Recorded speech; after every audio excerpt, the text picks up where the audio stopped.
Ladies and gentlemen, good day and welcome to the Q3 and 9 months FY24 earnings conference call of Mahindra Lifespace Developers Limited. As a reminder, all participant lines will be in the listen-only mode, and there will be an opportunity for you to ask questions after the presentation concludes. Should you need assistance during the conference call, please signal an operator by pressing star then 0 on your touchtone phone. Please note that this conference is being recorded. We have with us on this call today Mr. Amit Sinha, MD and CEO, Mr. Vimal Agarwal, CFO, and Mr. Rabindra Basu, Head Investor Relations. I now hand the conference over to Mr. Amit Sinha, MD and CEO, for his opening remarks. Thank you, and over to you, sir. Thank you, Michelle. I hope you can all hear me. Good morning, everyone, and welcome to our Quarter 3 F24 earnings call. At the outset, I would like to thank everyone for participating in this call and wish you all a happy start to the new year. I know it's already February, but hopefully you had a good start to the year. This is our first meeting of the year, and hopefully we'll have more meetings to share the updates as we continue to move forward on our journey. Let me just keep my remarks very short, focused on a few areas. Let me just first cover a few points on the industry side. I think you're very well aware of the industry tailwinds, the excitement with every customer, every investor, every developer about the industry. So I'll refrain from going too much there. But I think I'll touch upon the budget that was announced a couple of days back. It is a very industry-friendly budget. It gives a lot of boost to manufacturing. The budget puts economics in the center, which would help India position itself well to achieve its Viksit Bharat goals, which is very relevant as we think about the real estate industry. The capex in the budget shows a solid growth over the previous years, along with achieving the fiscal discipline that is required for us for this economy. Government's push for Make in India, coupled with growth in capex outlay in the budget, this will significantly enhance the manufacturing activity, which has direct impact on our IC business, which we are already seeing. But it also has a huge positive impact on per capita income. It has positive impact on our residential business as more and more as the per capita income increases, demand for homes goes up, and so on and so forth. And as we have been building Mahindra Lifespaces, we are focused on fundamentals. We are focused on very clear target customer segment, which is mid-premium and premium now.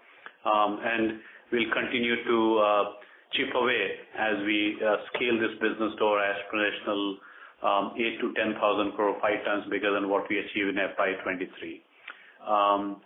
Let me cover the sales part quickly after the industry. Then I'll cover launches, I'll cover BD, and I'll cover IC and IC.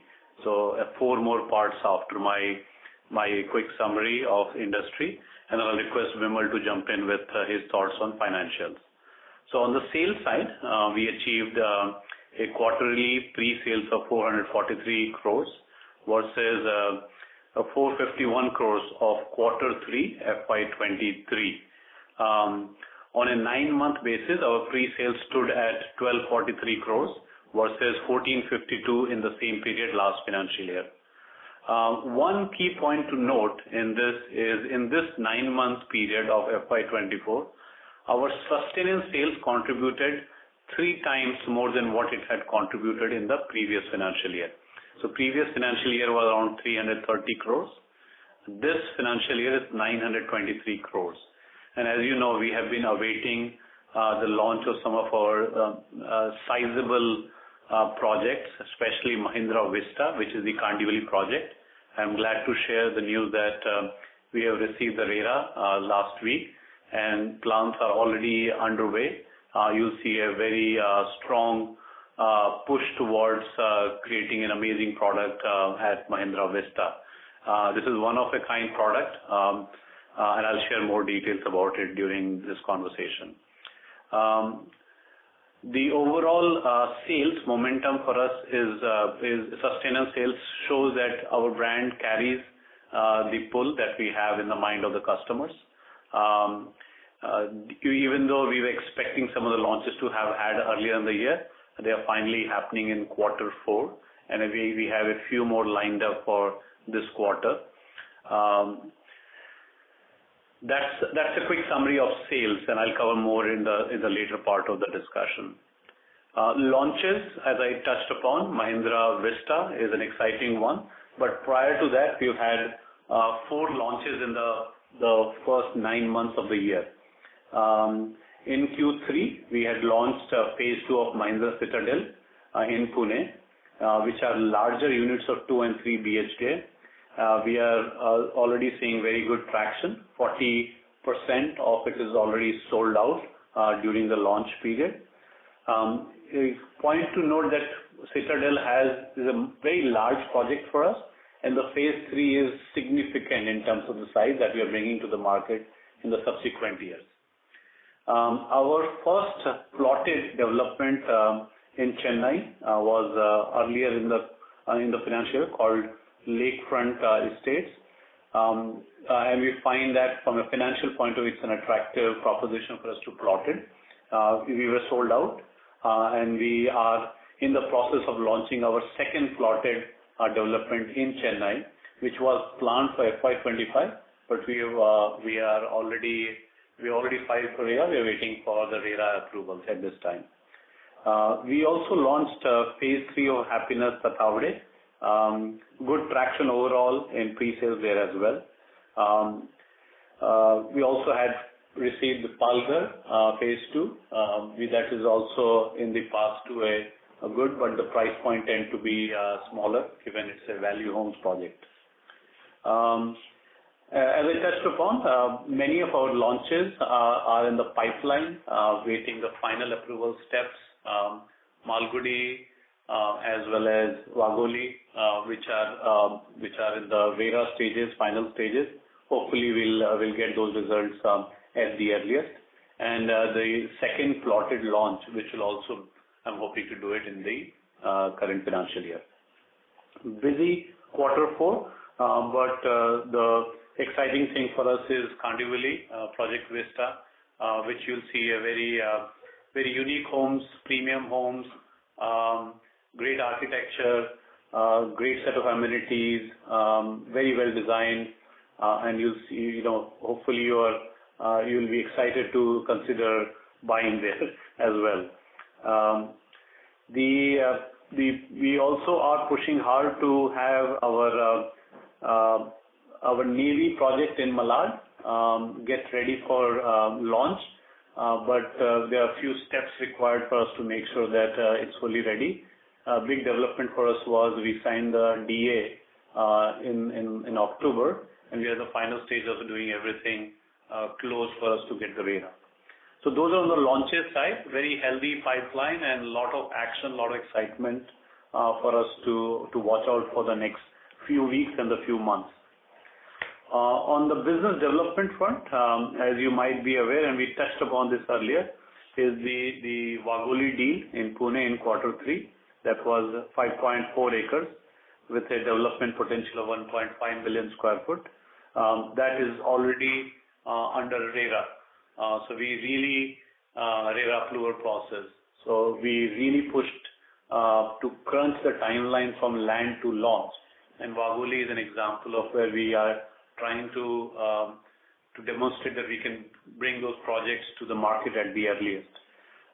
We have a healthy pipeline of various sizing at different level of completion in terms of going forward. 5,000 crore to 6,000 crore is something that we always carry.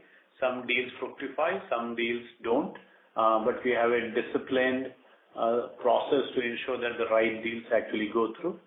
As you know, it's a very buoyant market. The land prices are something that we are always careful about, and then we are making sure that we sign the right deal for the long term. Our Thane project, which has we've talked about after we got II, we got the new policy came, IITT policy that came up in August. We are going through all the regulatory process to get it approved. That process takes some time, but that's one of the larger projects that we have in the pipeline. And in the past, Thane market didn't have the price realization that will allow us to do a development of this kind.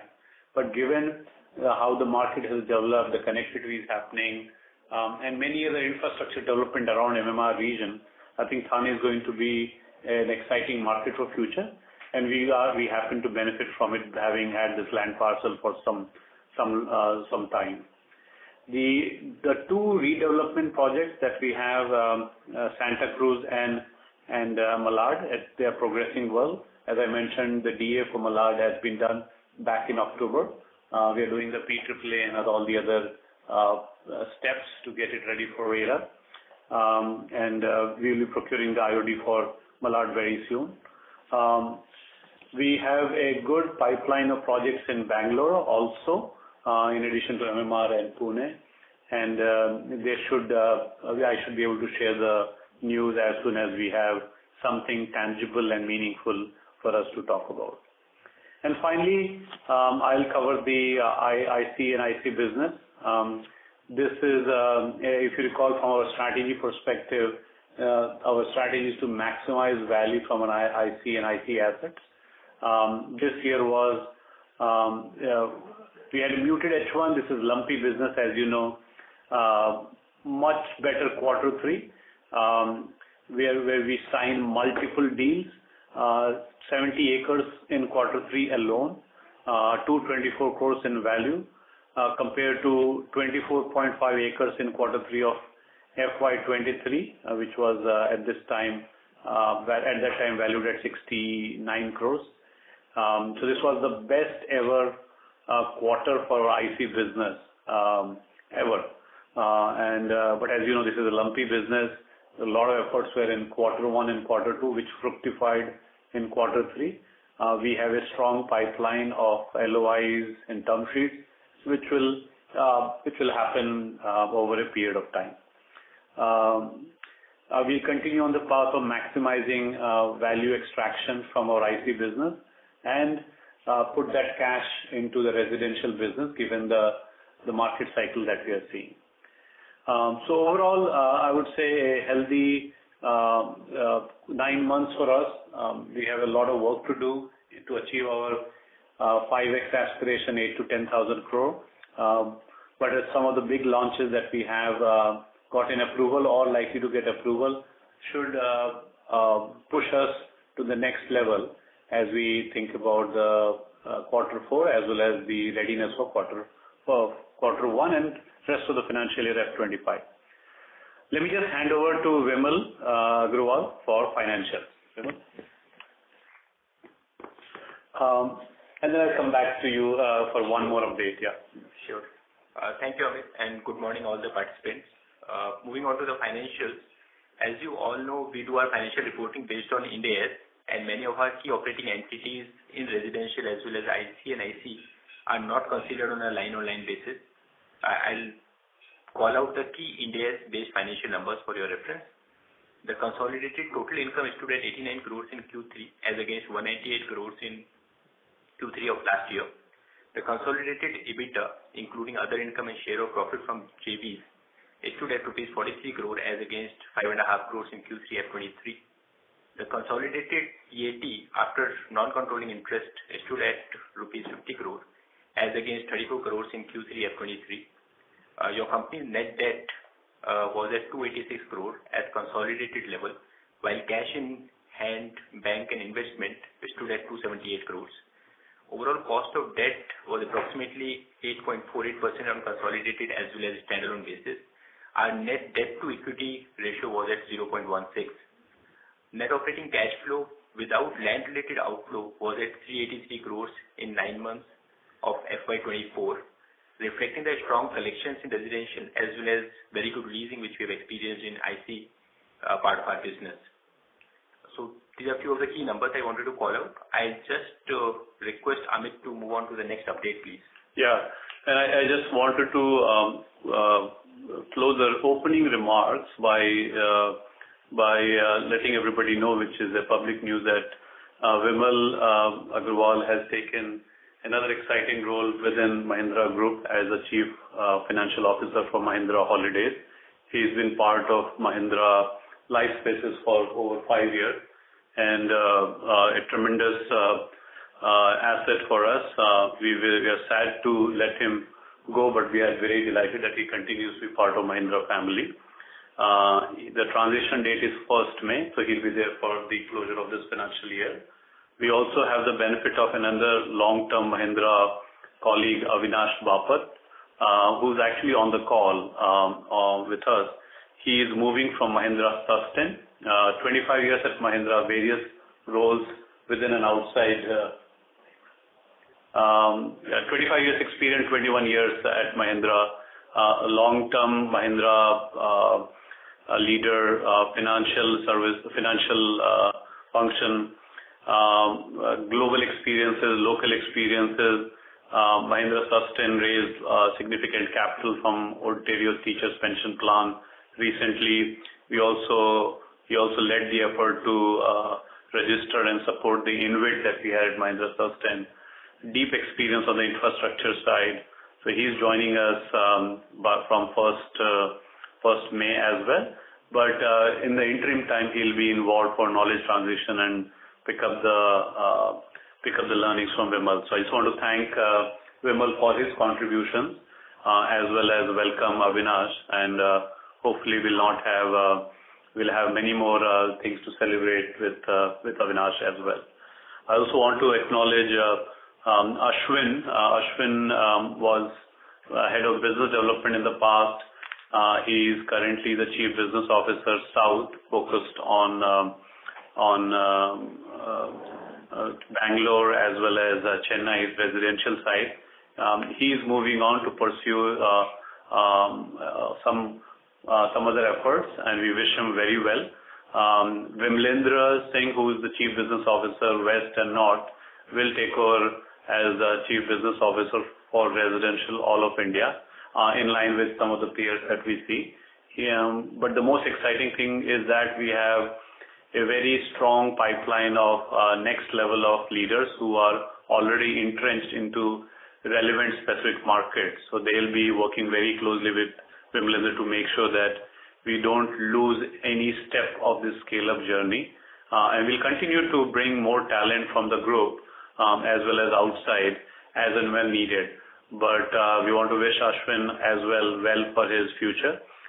We'll miss him, but we'll hopefully share his growth in other areas on a personal level. Avinash, do you want to say hello to our colleagues here on the call? Hey, thanks, Amit. Sure. Hi, everyone. This is Avinash Bapat, as Amit explained just now. I'm very excited to be one on this call, and of course, like Amit mentioned, to join this journey, which is a audacious task, as everyone puts it here, and be part of this journey. Very excited to be part of this team, and we'll soon get together to meet most of you as we go forward. Thanks, everyone. Okay, thanks, Avinash. And this is Vimal.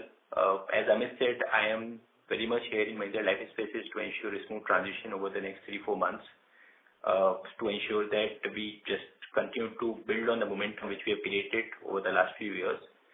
With this, I request if you can open the floor for further interaction with the participants, please. Thank you very much, sir. We will now begin the question and answer session.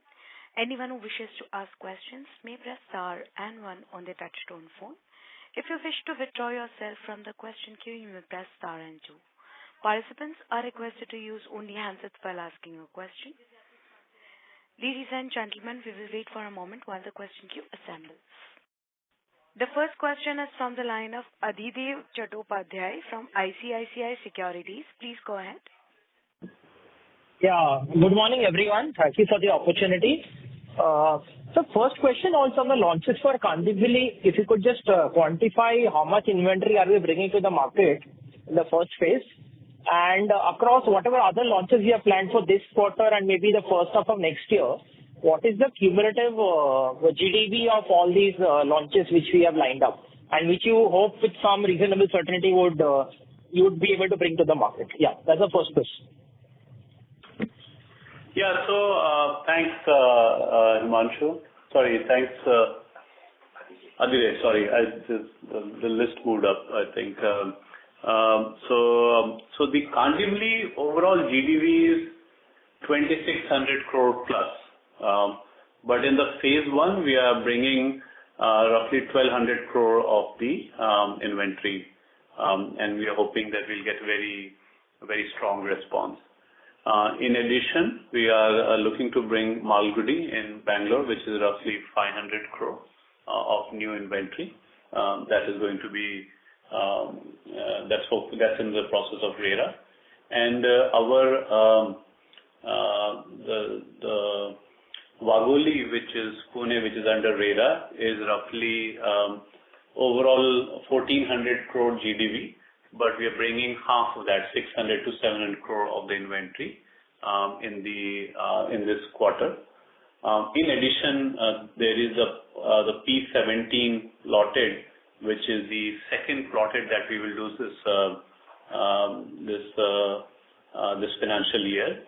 We'll have the details of that shared because the pricing is still not finalized, but we expect it to be. We'll bring all the inventory together, but roughly it will be 250 crores worth of plotted. I've not included, about Navy and Westera, which is around 900 to 1,000 for Navy, and Westera is around 500. I think it will be touch and go for this quarter, as I mentioned in the past. So it may be very close to end of quarter 4 or quarter 1 of next financial year. But that's a very healthy pipeline that we have right now. Obviously, we would like some of that to be earlier in the previous quarter, but for multiple reasons, it's kind of getting punched up in quarter 4. Okay. So just to understand correctly, the Kandivali one and the Malgudi, Bangalore and Wagholi, all of this, what you mentioned, is definitely coming in this quarter, right? Yes. Yeah. So, I wish I could say definite, but we are dependent on the approval process, which is something that we want to not comment. The thing that is in our control is file. So for all three of them, Kandivali has already come, so that's already in the market.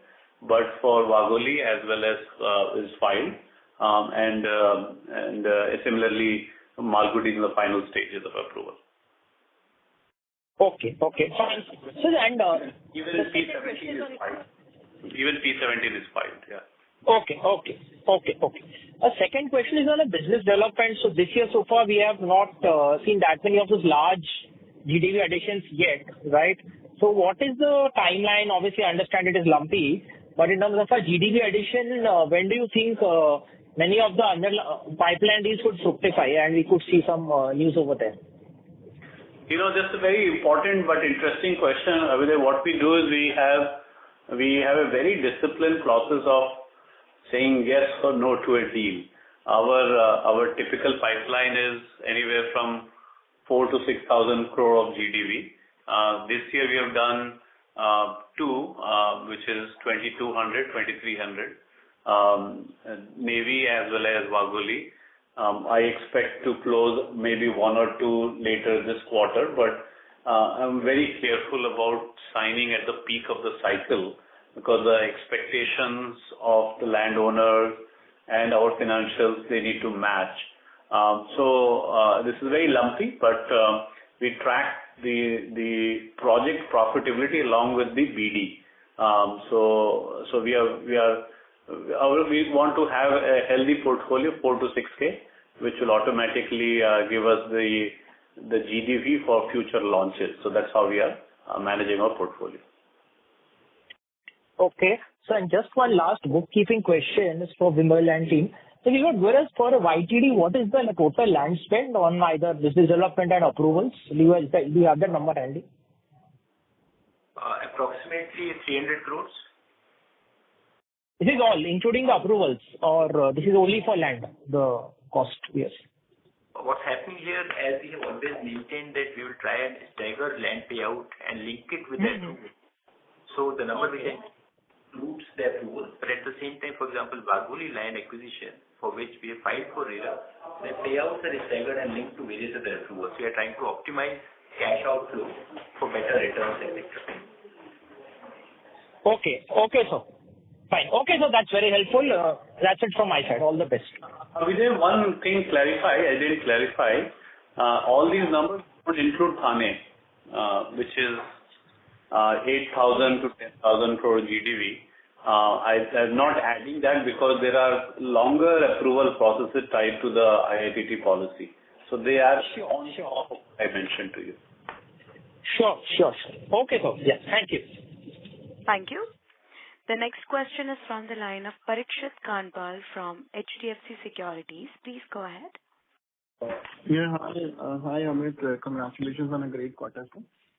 My first question is on the industrial business. So we have seen reasonable success in our first plotted launch. We're going for a second one, and that we have advanced it. So just from the point of view, both of the Pune, this industrial land and Jaipur. So how do we look at monetizing or reconfiguring some of these land parcels into residential or plotted? So what's our thought there? Yeah. I think, Parikshit, thank you first of all for your comment. We are excited about this quarter and hopefully continue the momentum. But I think we are finding, so plotted is our new love, I would say, that we should have done sooner. But after I came on board, I looked at the profitability and the ability to bring cash back is very high in the plotted business model. That's why we are accelerating it. And we are not only looking at, we're looking at all across our land assets where we can get the approvals and the market can absorb. Both are critical elements of doing more plotted. So the earliest is we have is Chennai, where we had land and we had sufficient land. So that's why we have done, this will be our second plotted. We'll do more. We have more land in Chennai. We'll continue to push. The market depth is something that we always watch out for. How much can we absorb? So we're always doing that. But same logic applies to Jaipur. Same logic applies to Bhor.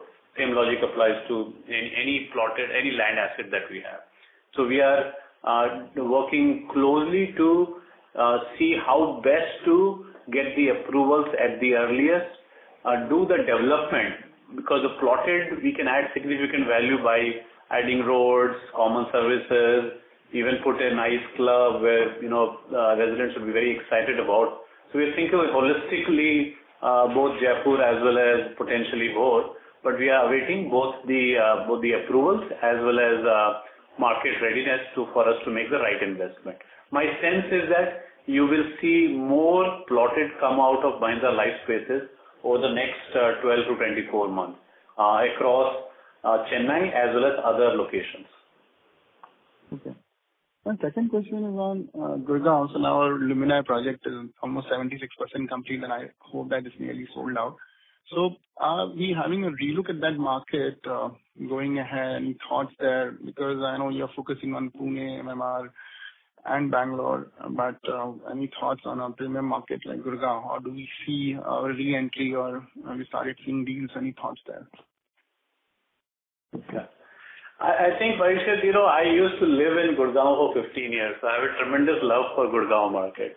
But I'm also a big proponent of focus on a few things and then do really well and then try to expand. So my first goal is to get my fair share of real estate market in Mumbai, Pune, and Bangalore.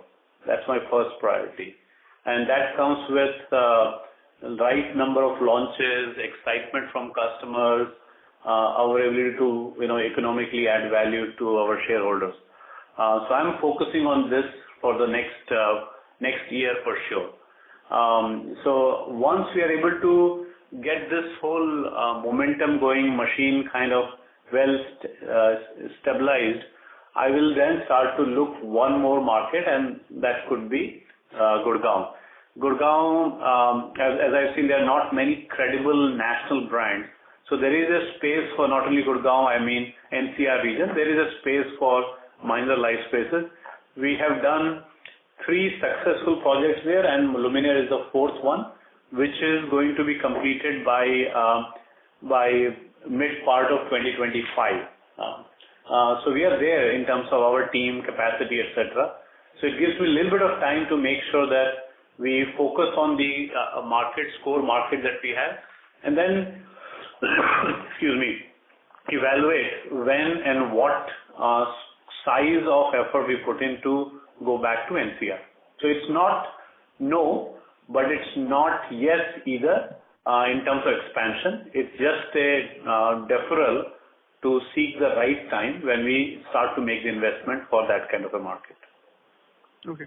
And just the last question, if I may, on this business development, you said, we have already have 2,600 crores in the kitty, and you have said 4,500 to 5,000 pipeline, and you also mentioned that Bangalore may, what could appear from the call is that Bangalore is in advanced stages of closure. So if you can give us some color on this 5,000 crores of pipeline between the cities like MMR, Pune and Bangalore, that will be helpful. I would put 50 to 60% is focused on Mumbai, which is anyway our primary from a value and size perspective. And Pune would be next in terms of size, maybe 20%, 15-20%, and Bangalore is similar to Pune.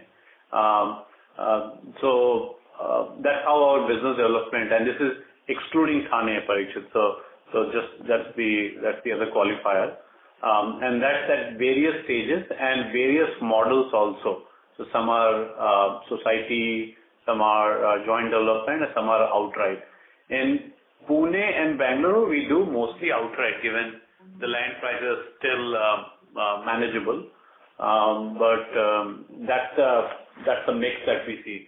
We're always comparing the land prices to the realization saleable, and that gives us the opportunity to evaluate every BD transaction from a capital allocation, whether we want to put markets like Pune, where eastern part of Pune, where realization might be lower, but land prices are also lower, right? Whereas Bangalore, the Whitefield could be higher realization, but the land prices just go through the roof. So we're always looking at the spread and cost of construction to decide as we allocate capital across different markets. Okay. Just I would like to wish Vimal sir all the best for his next assignment, and look forward to interact with Avinash sir. Thank you. Thank you. A reminder to all the participants that you may please press star and 1 to ask questions. The next question is from the line of Himanshu Upadhyay from Burglar Rock PMS. Please go ahead. Yeah, hi. Good morning, and thanks for the opportunity. I have 2 questions. One is on the Happinest and the other is on Origins. Okay. So if you look at the market, first is I am asking on Happinest. Okay. If you look at the market, people hardly have completed inventory. But we are finding it tough to sell Happinest. The value of finished goods inventory is flat for Happinest, Boisar and Kalyan 1 phase 1. And some reduction is at Palghar. What is the reason for it? Okay. And secondly, these are thin margin, high velocity products. Okay. But if the completed inventory remains on the balance sheet for 2 quarters, 4 quarters, how does the IRRs change? Okay. So if I look at, I think out of 177 crores of completed inventory, majority is with Happinest product. Okay. Some thoughts on that? So let me just, so thanks, Himanshu. Let me just start the answer, and I'll request Vimal to jump in, right? I think let me just give you a slightly broader answer, and then we'll get to very specific. Our sustenance sale has tripled in the last 9 months compared to the previous 9 months. So I think despite having strong launches which are now happening, strong new launches, we have been able to push our sustenance sales harder than most. Now, we are always saying balancing between velocity and realization, right? Some of the locations like Boisar or even Palghar, they are not so well connected.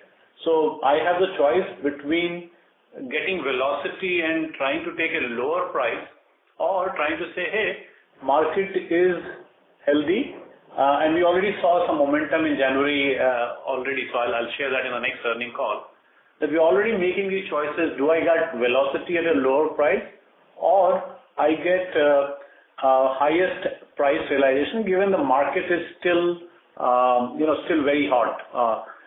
The interest rate has hurt the lower segment more than the high-end premium and luxury segment. So we see a little bit of slowdown from for locations which are not immediately livable. So if you're not well connected, you'll find a little bit of less excitement for those. But those are the pros and cons of Boisar and, let's say, I would say Palghar.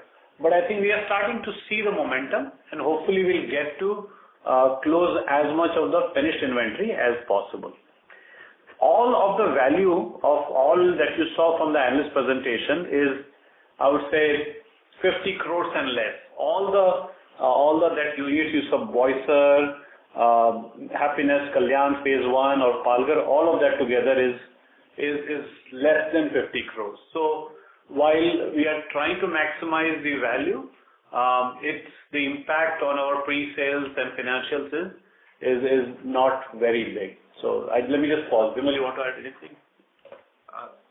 No, just one data point, Himanshu. If you were to look at our total inventory which is available, in the sort of later part of the project, at aggregate level, it's not even 5%, 7%, the total inventory which we hold as a company.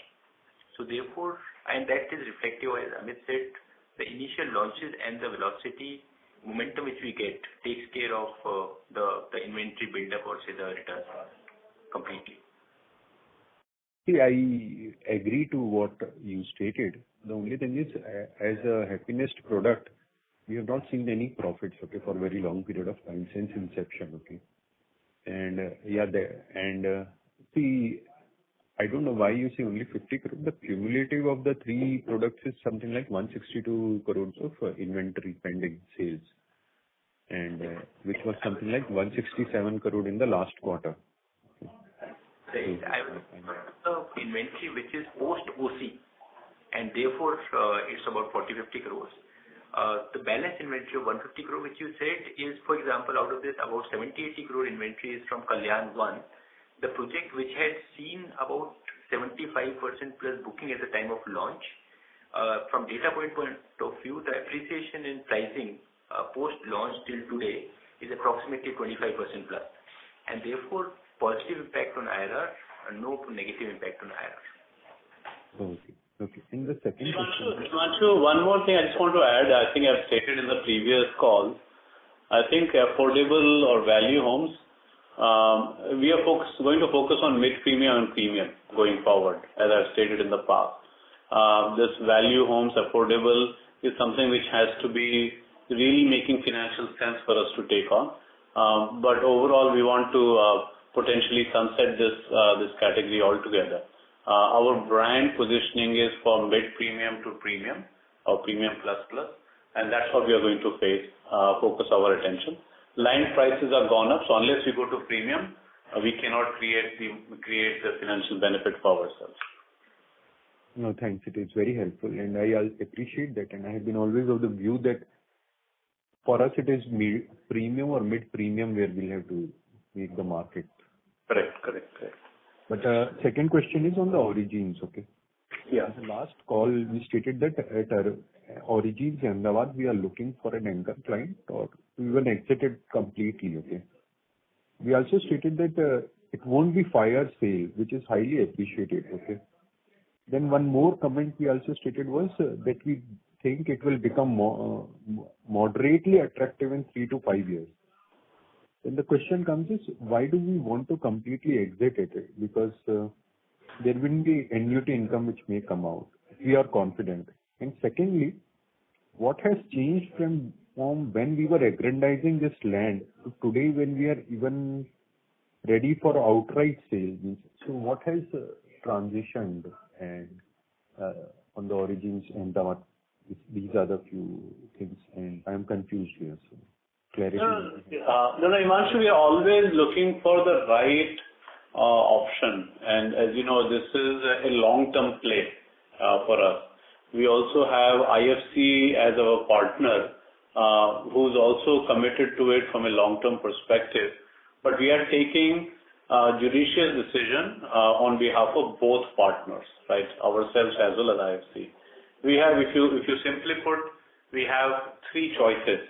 Choice one is,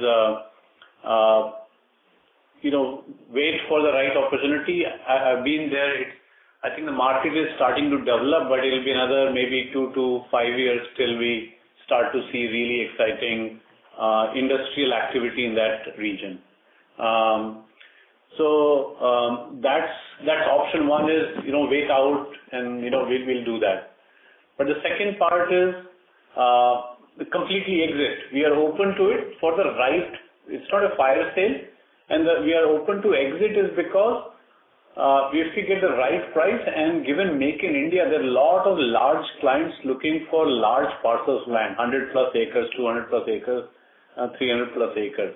And some of those opportunities don't come to us. So we are open to saying that, hey, if somebody wants to do that with us, buy it outright, we are absolutely fine. The third option is for us to say we will get smaller clients and give them 1 acre, 2 acre, 5 acre. That's not the model that we want to. We have great learning from Origins Chennai, where you need to get 1 or 2 anchors. So we are preferring an anchor client who can take at least 30, 40, 50 acres of land so that the development can be created around those anchor investors. Our Origins Chennai has been hugely successful, and just a few months back, Mitsubishi bought 50 acres of land. They may are making $220 million of investment. It's one of the marquee investment in Tamil Nadu.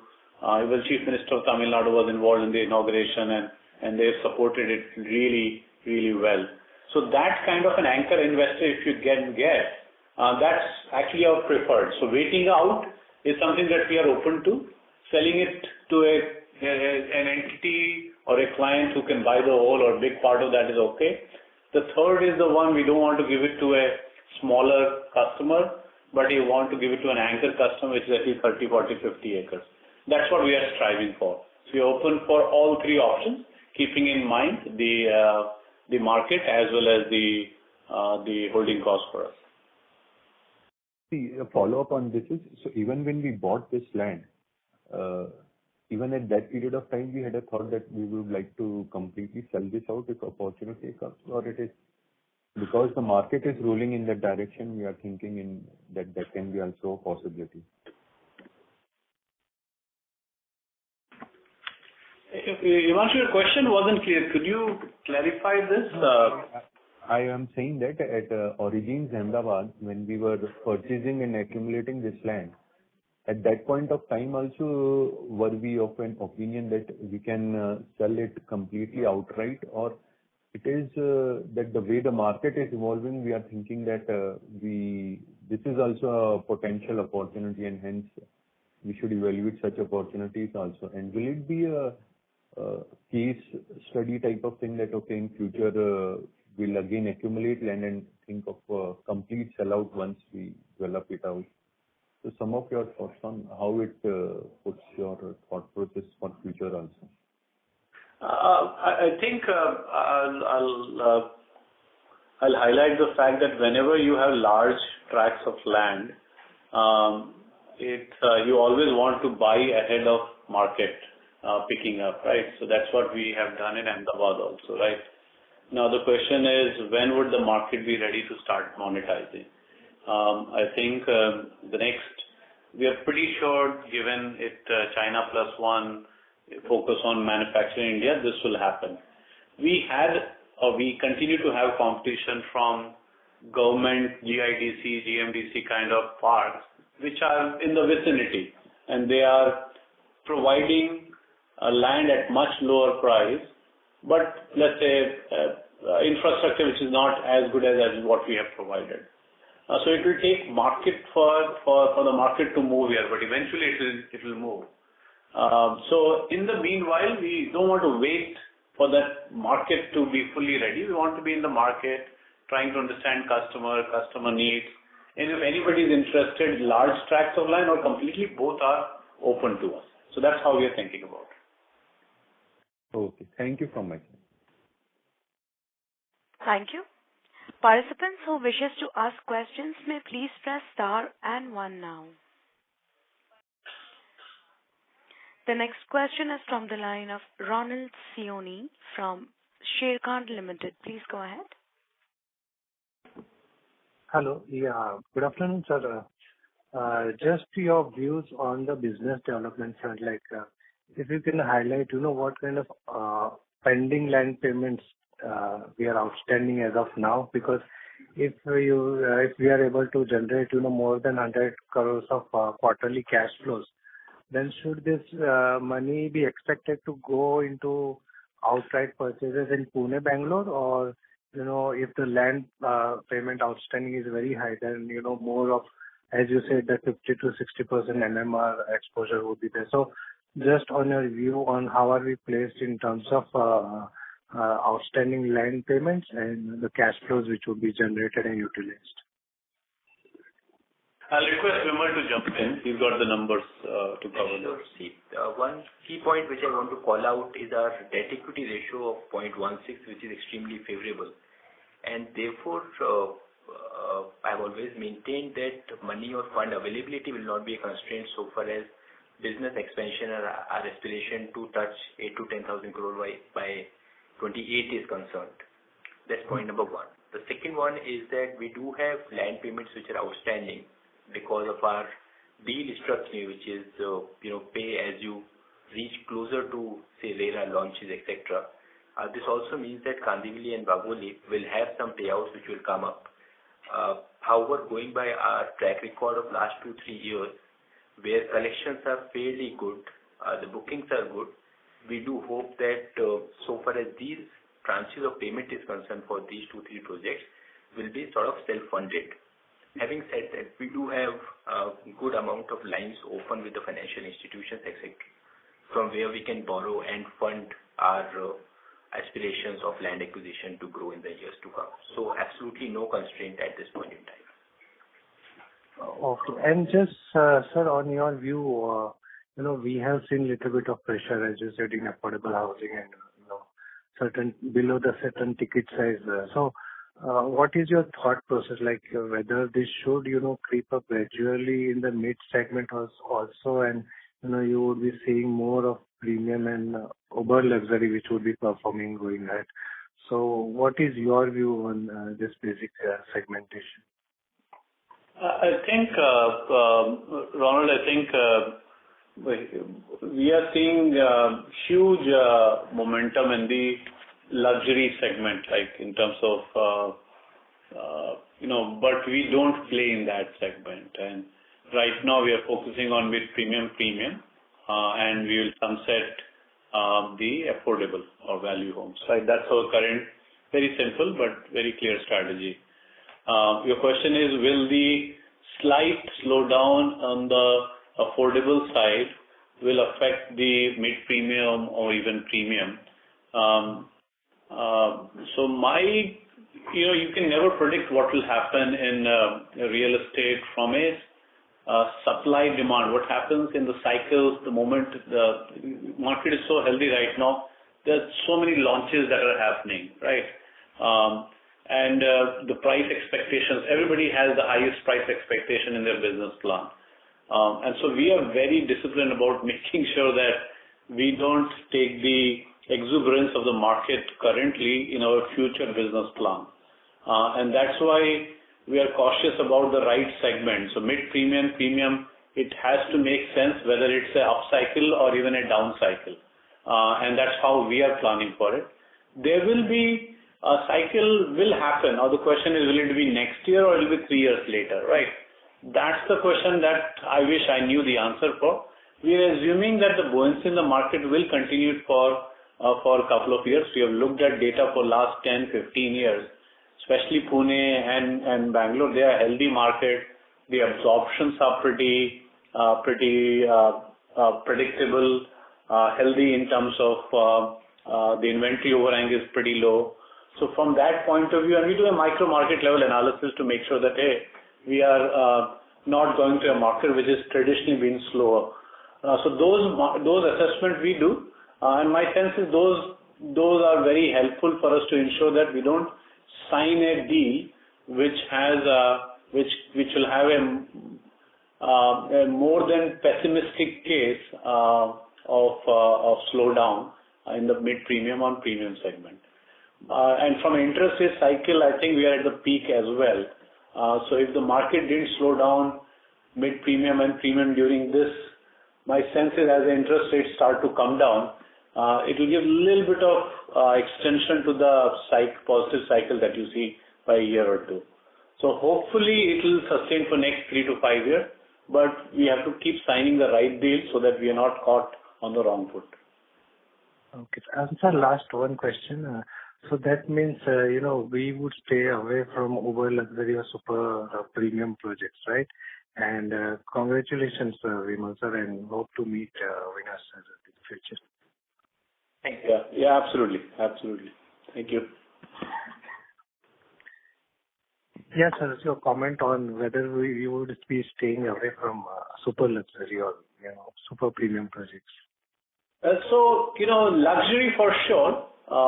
What happens, or just be practical, if we put any project in South Bombay, by definition it will become a super premium. Right. Because the land prices and the prices are so high, right?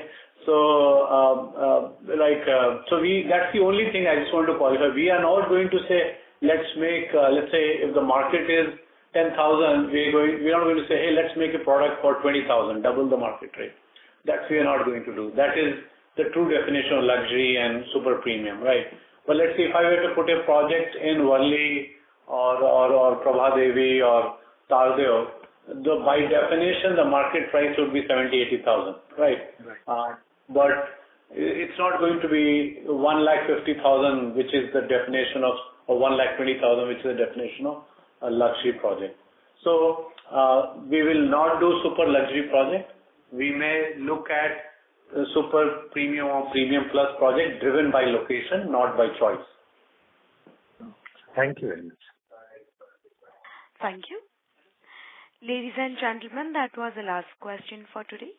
I would now hand over the conference to Mr. Amit Sinha, MD and CEO, for his closing comments. Over to you, sir. Thank you, Michelle.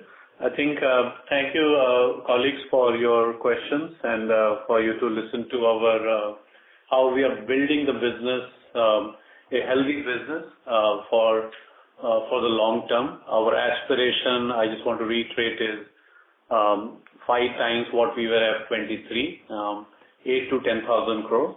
But we want to build a healthy business which is good from shareholder perspective also. So that's something that we really want to pursue. We haven't talked a lot about the kind of products, etc.